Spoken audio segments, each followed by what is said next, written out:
di tiket itu ada disebutkan untuk Mm-mm. mendapatkan kompensasi 100% sepenuhnya harus 1 tahun. Harus satu Jadi tahun. ceritanya sambil nunggu koper, Mm-mm. kemudian tanggal 19 Juni 1980 ada amnesti terakhir dari pemerintah Australia. Uh-uh. Jadi orang-orang yang mau tinggal di Australia itu diizinkan. Seru juga itu, pasti banyak ceritanya untuk mengajar bahasa Indonesia ya. Iya, Bisa artinya satu. bahwa Uh-uh. kalau menurut saya sendiri ya, bahasa Uh-uh. Indonesia bahasa yang paling indah dan paling romantis di dunia. Kalau menurut saya loh Oh ya, iya. bahasa yang paling indah. Dan kalau ada orang Indonesia bilang bahwa bahasa Indonesia mudah, itu orang asing pun nggak setuju. Saya rasa puisi yang berjudul Doa ya, Mm-mm. itu betul-betul kena betul ya. Hmm.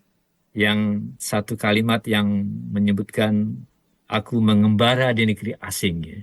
Ya. Saya bayangkan apa, Hari Anwar sudah bisa memprediksi itu akan terjadi dengan para diaspora. Saya pikir para diaspora berhutang pada Hari Anwar ya.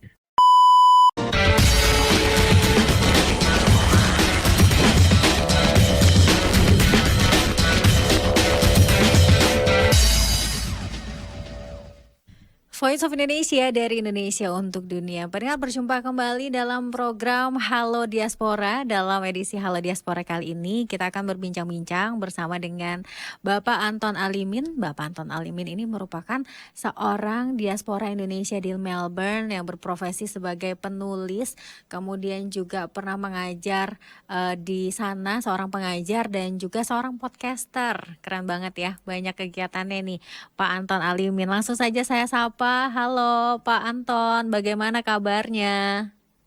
Baik, Mbak Utami apa kabar? Sehat-sehat, terima kasih Pak Anton sudah bergabung bersama dengan Voice of Indonesia bersama Sekar di sini. Ya, saya juga mengucapkan banyak terima kasih sudah diundang RRI Voice of Indonesia ya. Iya, Pak Anton, ini di sana gimana nih? Kalau untuk cuacanya memasuki musim panas ya? Enggak, musim dingin Oh, justru. justru musim dingin ya? Iya, Oh, oke oke oke. dingin. Oh, baik. Tapi tetap semangat ya, mau apapun cuacanya ya, Pak Anton ya. Sudah Nggak ada terbiasa pilihan dong, ya. nggak ada Nggak pilihan ada ya. pilihan dong. Tapi sudah berapa lama Pak di Melbourne ya, di Australia? Kelamaan, Mbak Utami, kelamaan. Kelamaan. Bukannya pengen pulang ke Indonesia. Masa sih? Dari sejak tahun berapa, Pak? 80. Oh, iya Mungkin benar. Mbak Utami Benar-benar. belum lahir ya. Belum ya, sebentar lagi lahir ya. Saya lahir di 88, berarti Pak Anton tuh sudah 40 tahunan di sana ya, Pak ya. Iya, 44. 44 tahun. Itu betah banget apa gimana itu Pak ceritanya, Pak? Makanya hidup tuh kadang-kadang bukan pilihan ya. Iya, ada yang Jadi ngatur. Mm-mm. kata orang apa manusia berencana Tuhan memutuskan itu betul sekali ya. Mm-mm. Di mana anak-anak, di mana keluarga, ya disitulah ibu bapak ya. Mm-mm. Jadi eh, Australia sebenarnya bukan tidak ada dalam radar saya tahun 80. Sama sekali tidak ada. Mm-mm. Jadi suatu kecelakaan yang apa akhirnya jadi suatu kebetulan ya. Karena Mm-mm. 80 tanggal 11 Maret saya ingat sekali itu berangkat dari Halim Oh. ya. Oh, masih masih Halim ya, bandara Masih Halim, internasionalnya. masih Soekarno-Hatta belum ada itu. Oke. Heeh. Lalu Pak, Jadi ceritanya gini ya, eh, saya kan mantan kru Garuda ya. oh, heeh. Jadi saya dapat 4 tiket 1 tahun. Jadi 3 tiket saya sudah gunakan keliling dunia ya. Mm-mm. Terakhir itu 11 Maret 1980. Mm-mm. Jadi tiket saya itu eh, Jakarta, Sydney, San Francisco, Rome, Jakarta. Mm-mm. Nah rencananya lari tinggal di Amerika. Oh. Itu rencana. Jadi saya punya ada surat dari teman saya di Jakarta yang punya restoran Indonesia di Pasadena di California. Mm-mm. Dia bilang, Anton, dia bilang, kalau Anda ke Amerika, berikan surat ini ke teman saya itu, dia akan bantu Anda dapat green card. Itu rencana Oh. semula. Ya Oke. akhirnya setelah 4, 44 tahun saya masih di sini. Jadi apa nyangkut gitu ya. Nyangkut ya. Tapi nyangkut yang menyenangkan ya Ya, sebetulnya ya. betul. Betul. Betul. Baik. Lalu Pak, Ya. selama 44 tahun itu kan mengajar ya Pak ya? Enggak, itu dari 80 saya sempat kerja cuci piring ya. Mm-mm. Eh, Macam-macam kerja. Saya Mm-mm. jadi 5 tahun di Sydney, Mm-mm. 80 sampai 85. 85 baru pindah ke Melbourne. Itu juga rencana juga aneh ya. Mm-mm. Saya pikir kalau saya Sydney udah bosen 5 tahun, saya mau pindah. Kalau saya pindah ke Melbourne, kalau saya senang saya tinggal.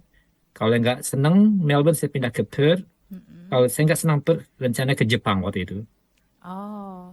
Karena waktu di sini sih kebetulan tinggal dengan orang Jepang ya, 6 bulan. Salah seorang dari mereka bilang, dia bilang kalau mau ke Jepang kasihnya apa? Tinggal di rumah saya aja. Tapi Mm-mm. 9 tahun kemudian saya baru ke Jepang. Orang tuanya bilang, saya nunggu Anda 9 tahun, baru sekarang datang gitu ya. Jadi hidup itu betul-betul di luar persangkaan saya semula. Sama sekali tidak ada rencana untuk tinggal di Australia. Oh, oke. Ya, Sampai kemudian akhirnya menjadi warga negara di sana. iya betul. Mm-mm. Dan itu ya apa? Sebenarnya cerita pendek aja ya. Mm-mm. Jadi tahun 79 saya terbang dari Hamburg ke Amsterdam. Mm-mm. Hilang koper 19 kilo. Jadi itu Lufthansa ya, Mm-mm. penerbangan Jerman ya. Jadi setengah penggantian diganti di Jakarta, dibilang setengah lagi di Sydney, maka saya terbang ke Sydney. Oke. Saya bilang, mana koper saya? Dia bilang, wah, di tiket itu ada disebutkan, untuk Mm-mm. mendapatkan kompensasi 100% sepenuhnya, harus 1 tahun. Harus Jadi satu tahun. ceritanya, sambil nunggu koper, Mm-mm. kemudian tanggal 19 Juni 1980 ada amnesti terakhir dari pemerintah Australia. Uh-uh.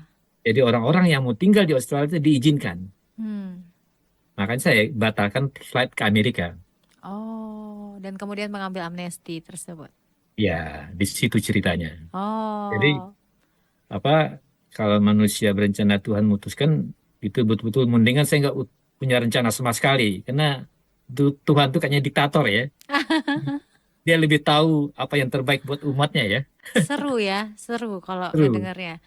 Tapi Ya, kemudian selama 44 tahun itu mulai dari bekerjanya juga macam-macam begitu ya Pak ya? iya itu kerja-kerja artinya fisik ya. Mm-mm. Setelah 9 tahun baru sadar ya, nggak mungkin lah orang apa pernah jadi tukang masak ya. Oh, tukang masak juga. Iya, Oh, berarti masakannya enak nih. nggak kerusan Itali soalnya. Oh. Ya, artinya bahwa semua pekerjaan itu dilakukan demi untuk hidup ya. Mm-mm. Jadi setelah 9 tahun baru saya sadar bahwa nggak mungkin lah orang mau nyewa apa kakek-kakek untuk tukang masak kan. Terus kembali sekolah lagi, kuliah lagi. Mm-mm. Setelah 9 tahun. 89 saya baru balik kuliah lagi. Oh, 89 di tahun 89 kuliah. Kemudian, Pak? Kemudian ya setelah selesai S1, terus Mm-mm. ambil diploma ngajar, jadi ada sertifikat untuk kompeten kualifikat untuk ngajar. Mm-mm. Dapat kerjaan di apa CAE Council Adult Education selama 6 bulan. Mm-mm. Kemudian ada dapat kerjaan permanen di sekolah pemerintah. Oh, oke. Ya, Mengajar di apa situ. itu, Pak? Ngajar bahasa Indonesia. Ajar bahasa Indonesia untuk Ya, untuk orang-orang Australia. untuk orang-orang Australia. Ya, Seru juga itu pasti banyak ceritanya untuk mengajar bahasa Indonesia ya. ya. Bisa. Artinya bahwa kalau Heeh, menurut saya sendiri ya bahasa heeh. Indonesia bahasa yang paling indah dan paling romantis di dunia. Kalau menurut saya loh Oh ya, iya. bahasa yang paling indah. Dan kalau ada orang Indonesia bilang bahwa bahasa Indonesia mudah, itu orang asing pun nggak setuju. Iya. Terutama aktif pasif ya. Mm-mm. Itu sulit. Saya punya siswa yang belajar 1 tahun penuh ke Indonesia, 4 tahun, balik ke Australia masih ngaco aktif pasifnya. Jadi tidak betul bahasa Indonesia bahasa yang mudah ya. Mm-mm. Tingkat kesukaannya berbeda ya. Mm-mm. Tapi karena bahasa Indonesia bahasa yang fonetik ya, kita baca seperti apa yang tertulis kan. Mm-mm. Tapi tata bahasa aktif pasifnya itu orang yang belajar bahasa Indonesia mengalami kesulitan. Mm-mm. Iya, Kesulitan. betul. Iya. Tapi sering pulang ke tanah air, Pak? Minimal sekali 2 tahun saya pulang. Ya. Oh, oke.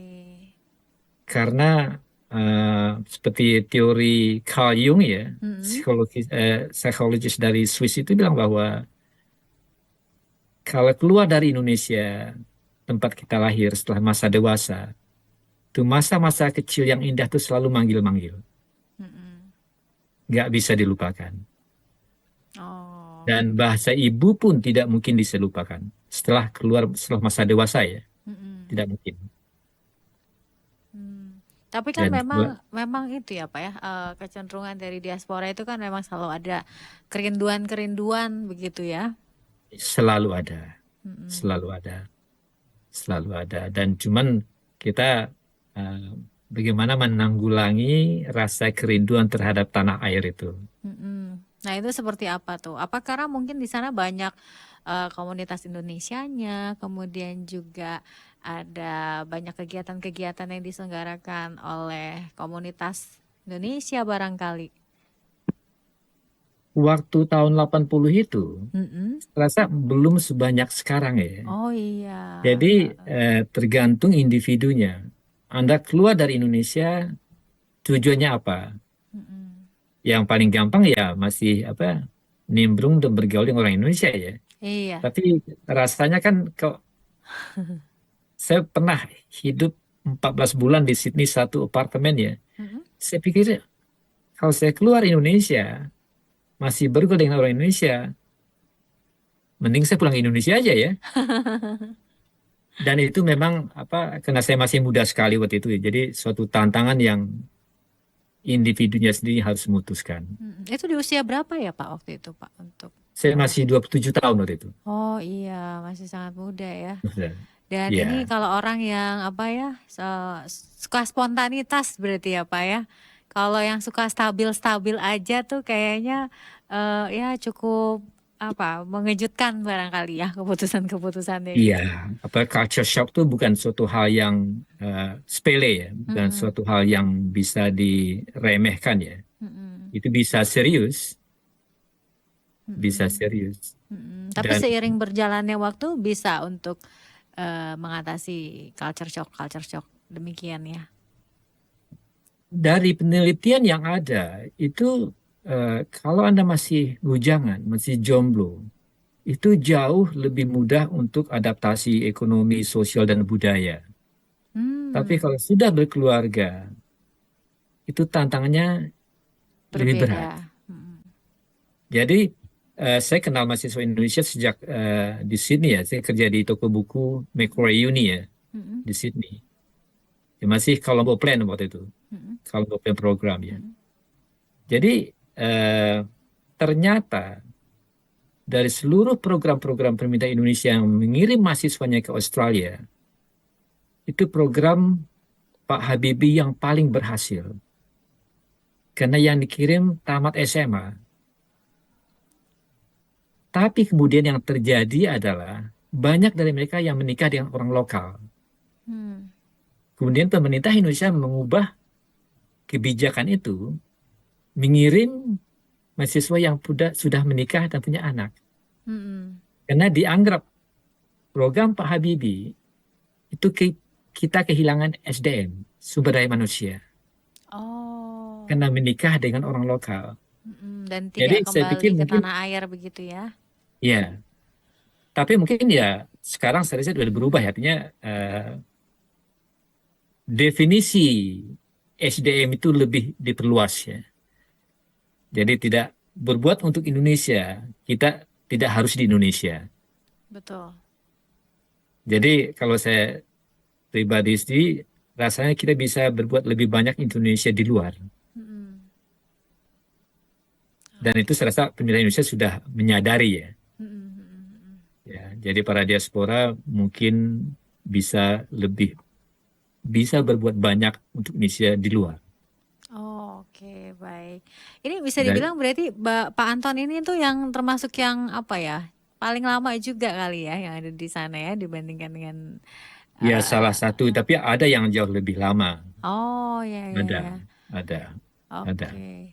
Dan ada. menariknya ini Pak Anton ini punya satu program ya namanya podcast atau Good Morning Indonesia ini ya. Ya, Ini boleh diceritain nggak nih kalau buat saya menarik banget nih. ya. Sebelum Good Morning Indonesia itu ada Mm-mm, selama 16 tahun saya tinggal dengan orang lokal. mm-mm. Jadi setelah 11 tahun saya merasa rindu sekali dengan suara bahasa Indonesia. Oh ya. Ya, saya tinggal dengan orang lokal, 6 orang satu rumah. Itu Mm-mm, rumah yang dikenal sebagai Adams Family House ya. mm-mm. 3 perempuan, 3 laki-laki. Oh. Jadi rindu saya sekali. Kemudian saya bentuk satu kelompok puisi yang namanya waktu itu Ganesha Poetry Society.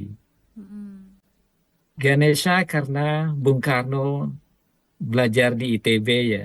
mm-mm, Logonya kan lambangnya Ganesha ya. Tapi setelah bertahun-tahun saya pikir Ganesha punya nuansa agama ya. mm-mm.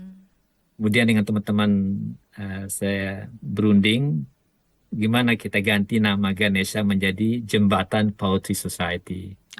Jadi Oh. menjembatani semua budaya. Jadi di kelompok ini Mm-mm, Anda tuh bisa baca puisi dalam bahasa apapun.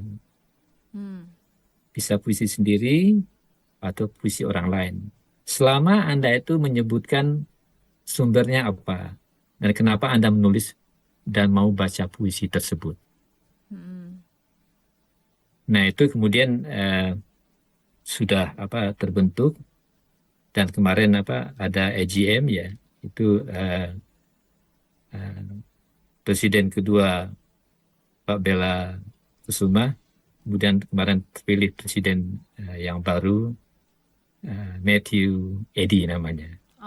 Itu Oh. itu satu kelompok. Tapi kemudian yang podcast itu Mm-mm. memang kerinduan saya terhadap ingin menggalakkan memajukan bahasa Indonesia yang saya cintai ya. Yang Oke. semua Indonesia cinta bahasa ya. Mm-mm. Oke, keren banget. Jadi memang selain untuk memperkenalkan juga kerinduan terhadap bahasa Indonesia, tapi menarik ya ketika dari berbagai bahasa gitu ya Ya, bisa membacakan puisi-puisinya itu juga apakah anggotanya juga dari berbagai macam etnis ya, gitu, Pak? dari bermacam-macam bangsa. Mm-mm. Siapa saja silakan baca, Mm-mm. silakan. Dan apakah ada kesulitan nggak sih misalkan memahami bahasa yang tentu saja mungkin nggak semua orang juga bisa paham kalau bahasa Indonesia gitu. Misalkan puisinya Sapardi gitu barangkali ya. Ya, tapi Khairil ya, kalau buat saya pribadi Khairil Anwar itu yang betul-betul satu sosok yang bisa meramalkan untuk para diaspora. Saya rasa puisi yang berjudul Doa ya, Mm-mm. itu betul-betul kena betul ya. Hmm. Yang satu kalimat yang menyebutkan aku mengembara di negeri asing ya. Ya. Saya bayangkan Khairil Anwar sudah bisa memprediksi itu akan terjadi dengan para diaspora. Saya pikir para diaspora berhutang pada kata Anwar ya. Mm-mm. Mm-mm. Ya. Dan saya sempat karena puisi itulah saya sempat mata saya basah di musim dingin di Sydney sendiri ya, tinggal sendiri. Mm. Kemudian saya ingat puisi itu, kemudian baru tahun 2017 saya besuk ke makamnya di Karet Bifak. Mm. Oh. Hari terakhir di Indonesia saya bilang sama istri Mm-mm. saya bilang saya harus besuk makamnya Karet Anwar. Saya Mm-mm. besuk dan kelihatan sekali kan apa makam Khairil beda ya dengan Mm-mm. cat putih ya Mm-mm. dan sempat saya bilang saya berhutang kepada Anda ya. Oke. Ya, Itu betul-betul karena topiknya juga relate dan Hairil Anwar waktu itu mungkin menulisnya di ruang waktu yang berbeda ya, tapi bisa bisa betul-betul mengena gitu ya di hati para diaspora seperti itu ya. ya. Itu ditulis tahun 43, November 43. 43. Hmm, tentang satu. Dan yang lebih uniknya lagi, waktu saya ke Indonesia, saya Mm-mm. sempat mengunjungi makam Tan Malaka Hmm. dan rumah Khalil Anwar di Payakumbuh, rumah ayahnya. Mm-mm. Dan saya sempat interview wawancara tantenya. Hmm. Tantenya bilang bahwa Khalil pernah menulis puisi di rumah ini. Oh. Tapi tragisnya yang saya lihat dari saya ke makam Kartini ya 2017 ya, Mm-mm. ke makam Tan Malaka tahun lalu dan Khairil. Sayangnya rumahnya tidak diurus dengan baik. Oh, oke. Buat saya suatu tanda tanya ya. Mm-mm. Jadi kata-kata Bung Karno yang berbunyi bangsa yang besar adalah bangsa yang bisa menghargai para pahlawannya. Tapi kenapa? Kalau menurut Mbak Utami kenapa? Rumahnya tidak diurus, kenapa itu? Em, Mungkin terkadang juga ada untuk karya atau penulis-penulis di Indonesia sendiri kan juga hingga saat ini juga terkubu-kubu begitu ya Pak ya. Mhm. Suka ada cap-cap tersendiri misalkan untuk Pram, kemudian Tan Malaka dan teman-temannya ada disebut sendiri, kemudian juga buku-buku yang beredar di pendidikan ataupun sastra juga hingga saat ini kan juga ramai masih di eh, perbincangkan ya. Kenapa karya ini yang harus diajarkan di sekolah? Kenapa karya ini yang tidak diajarkan di sekolah begitu? Karena untuk merumuskan siapa sih penulis yang layak ataupun tidak layak itu juga tergantung siapa yang berkuasa atau memutuskan saat itu gitu ya, dan termasuk juga dalam menentukan penulis ini seperti misalkan Tan Malaka atau Hairil harus dianggap sebagai sastrawan yang kemudian dirawat makamnya dan dipelajari juga, itu rasanya juga ada kaitannya dengan hal tersebut kalau menurut saya Pak. Ya betul ya, saya mengerti kalau Hmm, Pramudia saya ngerti lah ada stigma PKI ya, ya. atau eh, Tan Malaka ada stigma tersebut. Saya sempat wawancara dengan Hengki Tan Malaka ketujuh ya. Mm-mm. Stigma itu ada, tapi Kharin Anwar itu milik kita bersama kan. Tidak Betul. ada stigma sama sekali. Betul. Tapi kembali lagi mungkin ya itu bisa menjadi semacam ini juga ya Pak ya, bahwa memang sastra seharusnya memang lebih mendapatkan penghargaan di rumahnya sendiri. Seperti itu sih Pak ya. Dan karena kan Ya, jika memang bisa menjadi daya tarik gitu ya seperti makam-makam yang ada di Perancis gitu dan banyak yang mengunjungi, itu juga akan menjadi satu nilai tambah untuk ya. masyarakat setempat. Aduh, ini kok seru banget ya ngobrol sama Pak Anton Alimin ya. Tapi karena keterbatasan waktu nih, gimana nih Pak nih ya? Saya perlu tambahkan ya satu Betul. hal, bukan keanehan ya, Ya. kebetulan juga bisa kebetulan ya. Waktu saya ke Indonesia tahun lalu, saya sempat seperti saya sebutkan tadi wawancara dengan tantenya Khairil ya. Hmm. Dia memberikan telepon anaknya Evani di Jakarta. Saya sempat telepon, tapi nggak dijawab. Dan memang saya dipesankan di Payakumbuh, kalau Anda menelpon anaknya saya Anwar, kemungkinan 95% tidak diangkat. Hmm. Tapi anehnya kemarin, tanggal 28 April ya, Mbak Tami tahu apa keistimewaan 28 April itu? Hari lahirnya ya. Enggak, hari meninggalnya Khalil Oh, Anwar. kebalik hari meninggalnya. Hmm. Ya. Dan anaknya nelpon saya. Hmm. Saya sampai gemeter ya. Saya bilang ini anak dari sosok yang saya kagumi ya. Hmm. Nelpon dari saya pulang lagi dengan istri saya bulan depan, bulan Juni saya rencana mau ketemu dia juga. Ya. Kesan-kesan ingin tahu apa kesan-kesan tentang ayahnya ya. Hmm. Saya ingin tahu sekali itu. Kalau menurut Mbak Utami sendiri gimana? Khairil Anwar itu sosok yang bagaimana kalau menurut? Kalau saya itu lebih suka ke novel ya Pak ya barangkali Novel, ya. oke. Jadi kalau Siapa untuk novel yang puisi, mungkin kalau untuk penulis Indonesia terkini lagi suka sama Eka Kurniawan atau saya lupa penulis Ratu Sekop itu judulnya siapa ya? Iksaka Banu.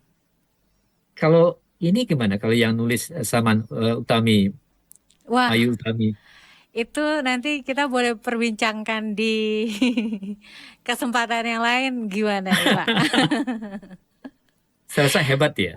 Ini akan bisa menjadi kita boleh lanjutkan di ini ya Pak ya karena kalau di sini karena sayang banget karena Oh iya, keterbatasan waktu mungkin oke. terakhir Pak dari Pak Anton untuk pesan-pesan ini Pak kepada pendengar Voice of Indonesia eh mungkin mengenai apa ya untuk lebih berani memutuskan untuk mengembara kemudian juga untuk bisa melakukan hal-hal spontan seperti yang Bapak lakukan untuk membuka kesempatan yang lebih baik seperti itu barangkali ya tanpa menghilangkan jati dirinya sebagai seorang Indonesia.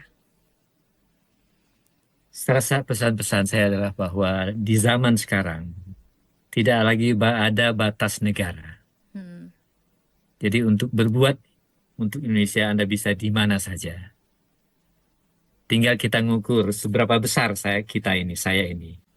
Kalau saya merasa punya kemampuan besar, berbuatlah berdasarkan kemampuan kita masing-masing.